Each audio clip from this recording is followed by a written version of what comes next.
আপনারা ইতিমধ্যে জানেন বিধ্বস্ত যে হওয়ার ভারতের ঠিক আগ একটি বিমানের মুহূর্তেও আঁচ দুর্ঘটনা করা হয় কঠিন এবং ছিল সেখানে ইতিহাসের কতটা কতটা ভয়াবহ মানুষ দুর্ঘটনার ক্ষতিগ্রস্ত সাক্ষী হয় হতে যাচ্ছে এই ভারত। ভিডিওতে স্বাভাবিক সম্পূর্ণ থাকতেছে। গতিতেই আপনারা যাচ্ছে অবশ্যই বিমানটি। ভিডিওটি শেষ পর্যন্ত প্রথমে দেখবেন। এমনটা মনে হলেও পর মুহূর্তেই আহমেদাবাদের ৪টি ভবনের ওপর আছড়ে পড়ে দেখেন বোয়িং এর কিভাবে ধোঁয়া 787 উঠতেছে। এই ড্রিমলাইনার যাত্রীবাহী বিমানটি।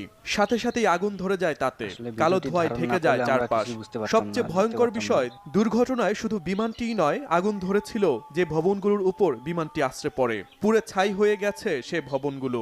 শুধু তাই নয়, ছাই হয়ে গেছে আশেপাশের যানবাহনগুলো।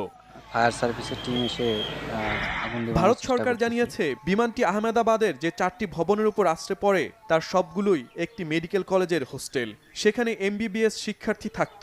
ফলে ভয়াবহ এই দুর্ঘটনায় কেবল বিমানের হতভাগ্য ২৪২ আরোহী নয়, দুর্ভাগ্যক্রমে হতাহত হয়েছে ওই ৪টি ভবনের অধিবাসীরাও। সৌভাগ্যক্রমে বিমান দুর্ঘটনায় বেঁচে গেছেন